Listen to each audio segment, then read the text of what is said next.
Greetings to all. We are here in the month of October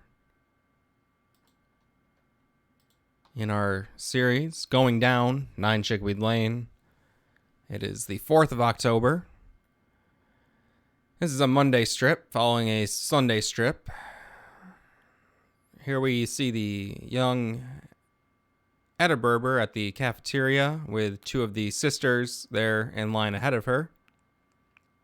Or possibly she is ahead of them in line. Sister 1 says... Oh, it's Sister Aramis. Okay. Sister Aramis says, I've been trying to think of ways to make a scripture a more pervasive part of a school day. I'm sorry, I should start over. I've been trying to think of ways to make scripture a more pervasive part of the school day. That's a commendable idea, Sister Aramis. I'll have the voice of the turtle soup and the why hast thou forsaken me ravioli, please. It could, however, signal the end of organized religion as we know it. So, this is Brooke being cheeky. Brooke is probably a big fan of Only the Good Die Young, the song. The song about pressuring a Catholic schoolgirl into premarital sex.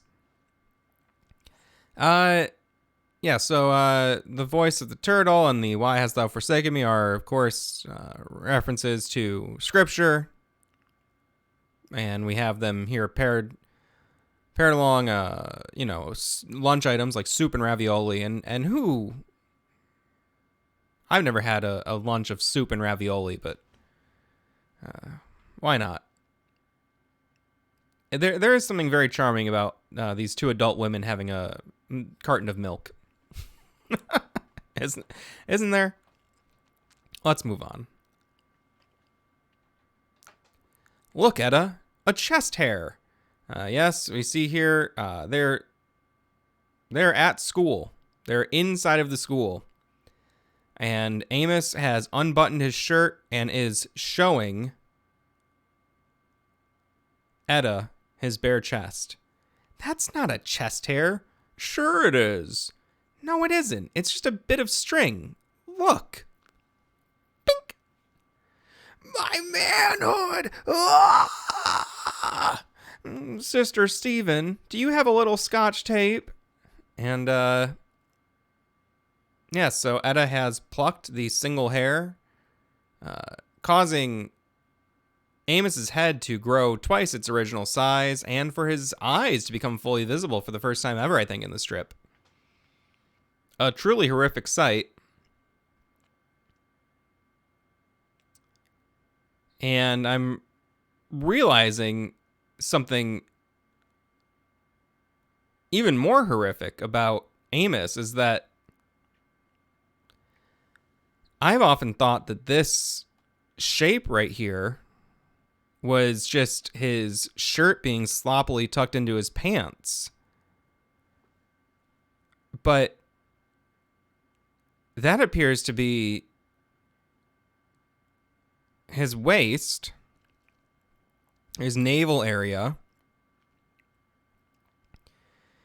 and then the rest of his stomach above his navel becomes so concave that it causes, the top of his stomach to jut out as if it were a small erect penis, which is what it looks like in many strips. But that's actually the shape of his body, which is truly horrifying.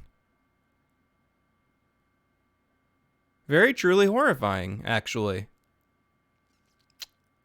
That's a revelation. Huh. I'm just kind of taking that in. Okay. I'll accept it. Here's a movie. It says it contains adult situations, language, and violence. I'll pass. Sounds like my last audit. Yes. So we have the young Etta Berber sitting next to her mother, the Juliet Berber, on the couch here, reading the television guide, looking for something to watch. That sucks. let's move on. October 7th, we have here Amos is stepping goofily away from a dog on a leash. The dog is maybe tied up. That's why he's at this angle, trying his best to break free to attack young Amos. Amos returns with a cello. I think it's a cello. Sits down, starts playing, and the dog gets a Snoopy face right here. That's definitely Snoopy. It's a big Snoopy face.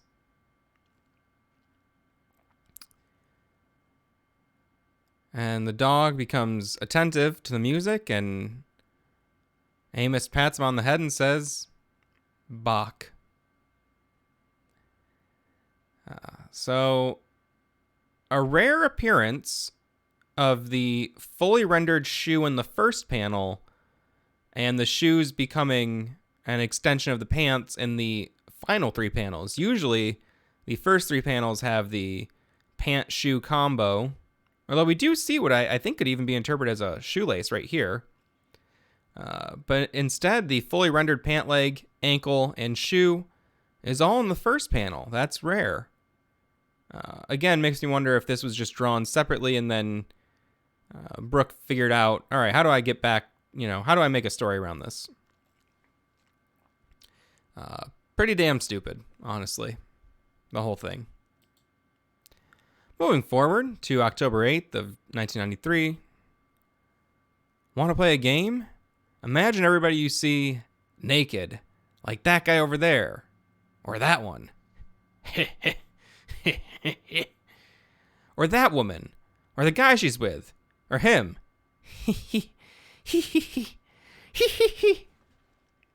Or those people. And then Etta and Amos look at one another, picture one another in the nude. Etta says, "Want my sandwich?" And Amos says, "Nah."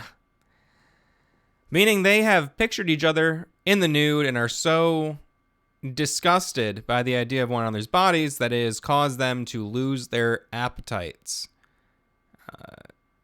I think that this is an attempt, as was an earlier strip, to de-sexify these characters that he has at times. The first few appearances of Amos were so horny.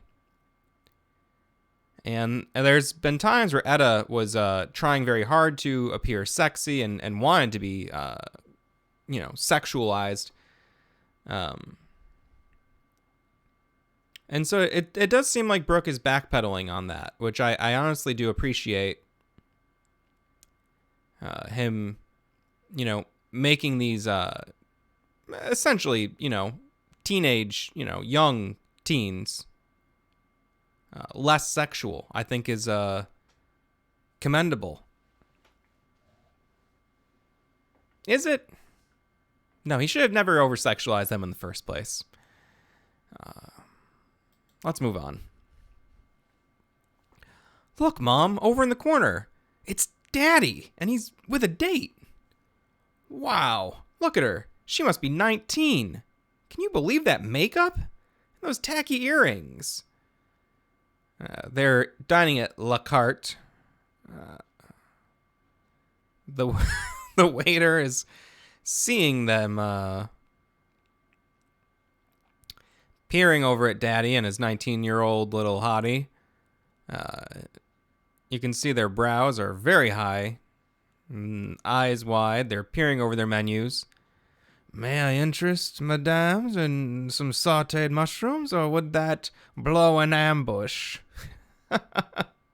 So he's aware of what's going on, and he chooses to play along, and he's going to give himself a good tip for that, for being such a good sport. If I were working, I would have them removed for being creeps, but alas, I'm not. Moving forward to our final strip of this week, we see the headmistress. And I do want to say, there was another time where the headmistress' office It just said mistress on the window. I could be wrong about that, but I do believe in the initial thing just said mistress, which struck me as odd. Headmistress is walking around her office. Etta sees her through the window and starts making a series of goofy faces at her.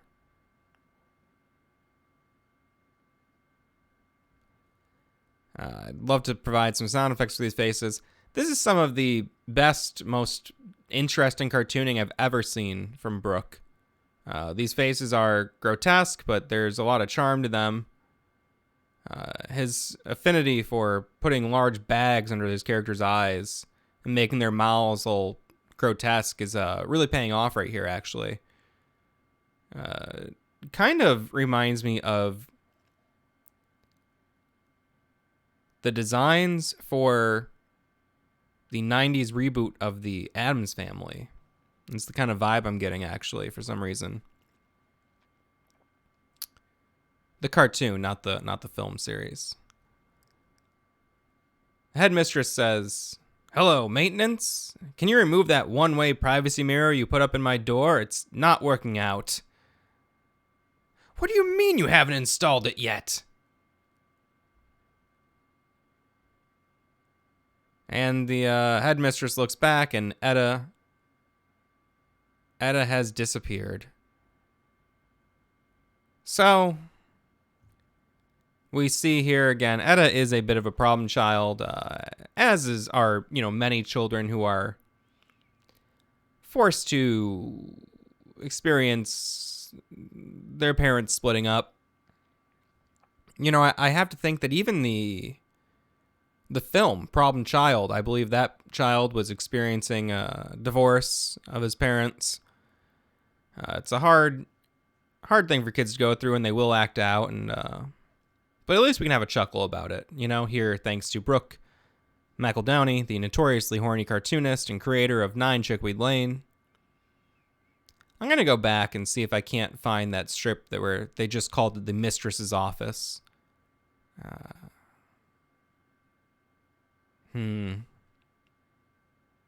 I gotta say, this is still some of the best cartooning I've ever seen him do. I really like how impossible her teeth become in this panel right here. But hey, we can't look at goofy faces all day. We have lives, so let's get back to reality and end this video. Thank you, and peace be with you.